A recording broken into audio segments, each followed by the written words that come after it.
So guys, no, today is May 4, Saturday. Galing kami ng namalengke kami. Ay, ala, di ba naririnig nyo yan? Kasi gabi na na, 8:30. Halatang nasa bukid ako mga friend, no. Naririnig nyo yung mga duck na lumilipad. So paggabi mayroon din dito mga iba-ibang tunog. Welcome back mo ng aking mga bashers. Welcome back to my bashers. And sa aking mga kumaring Garden Fresh, thank you so much sa laging pag-support. At maraming salamat nga pala dun sa mga nangumusta dun sa video namin na nagpa-check up si Miles. Maraming nagtanong, okay naman yung kanyang check-up mga friend, no? Kasi alagang-alaga naman siya dito ng mga doctor niya, specialista. So dalawa kasi yung kanyang hospital talaga na pinupuntahan. Yung isa sa Stollery, tapos may mga team doctor din siya sa Glen Rose. Yan, pagka summer busy kami niya na tatawagan kami lagi ng mga team ng kanyang mga doctors, mga specialista siya. So dito sa Canada guys, ang mga tao, kahit may disability ka, pwede kang mag-work. Meron silang rights dito na magtrabaho, kung paano nakakapagtrabaho yung mga taong walang disabilities or walang special needs. Meron ding karapatan, kumbaga may karapatan ang mga taong may disabilities dito na magtrabaho sa Canada. Merong rights dito sila na mag-work kung paanong nag-work yung mga walang disabilities. Dito mga friend, no? Bibigyan kanila ng work nang naayon sa qualification mo, kung anong magmamatch na qualification mo, yun ang ibibigay nila sa'yo kung meron kang disabilities. Kasi nung nag-work ako nun sa Safeway, meron akong katrabaho na may tics siya, yung naggagaganon, siya, parang, hindi ko alam kung anong sitwasyon niya, pero parang meron siyang disorder, something. Pero ang work niya ay siya, cart attendant, or siya na tumutulong siya na mag-help sa mga taong maghakot ng grocery papunta sa labas ng grocery, tapos itutulungan niya yung customer na magdala ng grocery niya sa loob ng car niya, ganon. O kaya pag may nag-spill na tubig, silang magmamap, ganon mga friend, no. Tapos meron din dito sa Home Depot, napansin ko siya na naka-wheelchair pero very active siya. So magigreet lang siya sa customer na good morning, how may I help you, ganon. Tapos nakakatuwa kasi kabisado niya kung anong aisle yung hahanapin mong tools, ganyan, kung anong kailangan mong items. Pag sinabi mo, kailangan ko ng ganitong tools, alam niya, sasamahan ka niya. So nakakatuwa, very helpful siya kahit na nasa wheelchair siya. At hindi tinitingnan dito yung ganong disabilities, ang tinitingnan dito talaga yung kakayanan mo na magtrabaho. Meron kasing dito, mga disability tax benefit, yung mga ganon. Pero alam ko, allowed silang mag-work para maano sila yung confidence na sa sarili nila, yung mga ganon ba, enhance nila yon.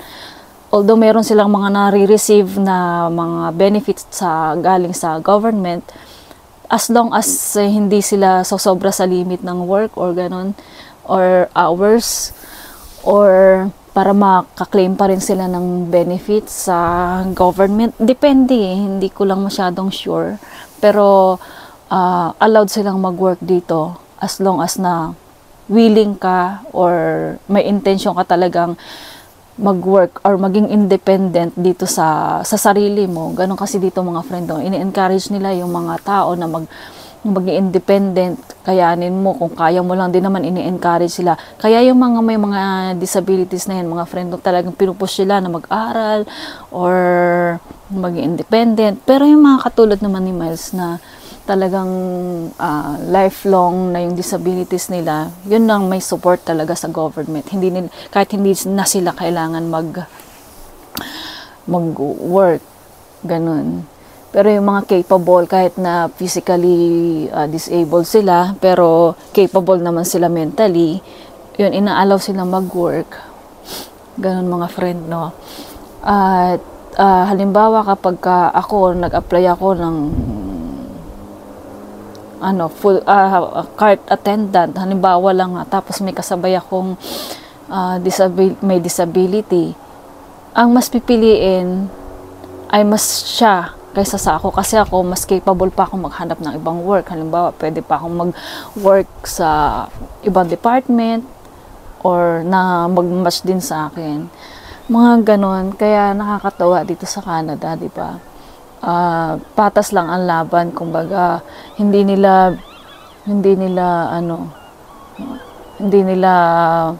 ini-itsipwera yung mga taong kaya naman mag-work, willing naman mag-work, may intention naman mag-work, pero sa atin kasi binabaliwala na, or kaya parang hindi na bibigyan ng chance. Kaya sa atin, masasabi ko na pag may disability ka, parang alam mo yung chance mo, hindi na talaga either magkaroon ka na lang ng kabubuhay mong sarili, pero yung maging employed ka, malabong chance doon sa atin mga friend, kasi unang-una hahanapin nga sa atin yung dapat may itsura ka. Kaya mga 5 feet and 2 inches yata ang dapat na magsi-sales lady ka, dapat ganun. Alam mo yun, ay ewan, isa rin yun sa mga pinagpapasalamat namin. Maraming dapat ipagpasalamat na nandito kami sa Canada, no? Kung sakali man ako, tumanda ako, ayun, pwede kang mag-work anytime. Kung hanggat kaya mong mag-work. Maraming opportunities, marami kang chances na ibibigay sa'yo dito as long as kaya mo. Pero kung ayaw mo na, di nasa sayo nga kung ilang oras ka mag-work kasi matanda ka na. Pero kung naiinip-inip ka lang sa bahay, gusto mo mag-work ng part-time, di okay naman. Tapos kung halimbawa ay gusto mo talagang mag-save, go, ayun, maraming mga opportunities dito sa mga ganong tao. Maraming nag-work na mga matatanda pa rin sa mga cleaning, ganyan, sa mga food attendant, sa mall, mga naglalampaso, 'di ba? Magaan naman na work 'yon. Sa tingin ko yung mga doon, yung nagda-drive. Gusto ko nga yun sa mall, yung nagda-drive siya ng ganyan. Para siyang kasi may matanda na nag-work sa mall, gano'n. Nagda-drive siya ng pang-cleaning. Sabi ko, gusto ko yung gano'n. Nagda-drive lang maghapon. Para ka lang naglalaro. Sabi ko, ang taray, yun yung driver na walang license kasi balik-balik ka lang na gano'n, sa loob ng mall. Tapos sa mga hospital dito, mga friend, mga Filipino din, mga gano'n ang work. Sabi ko, nainggit ako, sana mag-work ako ng gano'n. Yung magda-drive ka, gusto ko yun. Natutuwa talaga ako nun. Kasi pag nakakakita ako ng mga nagda-drive na nakasakay sa yung cleaner na machine, tapos nakasakay siya, naglalampaso. Kasi dito naman, hindi naman naglalampaso na mapping na gano'n nagda-drive. Tapos, minamap niya na, nag-brush na siya, nagsusweep siya ng floor. Sabi ko, gusto ko yun kasi nagda-drive siya. Ang babaw ng kaligayahan ko, mga friend, no? Ayun, mahirap naman din syempre ang may disabilities na nag-work ka. Pero, nga yun advantage mo dito na supported ka ng government na pwede kang mag-work. Pwede ka pa rin mag-work kahit na mayroon kang disability. Pero yun nga, sinasabi ko, ibibigyan ka rin naman nila ng work nang naayon sa qualification mo, yung magmamatch doon sa skill na alam mo. Hindi ka naman nila bibigyan ng isang mabigat na work na mahihirapan ka or hindi mo kayang i-perform yung ibibigay nila sa'yo. So, ibibigay nila sa'yo yung kaya mong duties, ganun. Nandito ako ngayon, maganda dito eh. At papasalamat na lang nga talaga kami na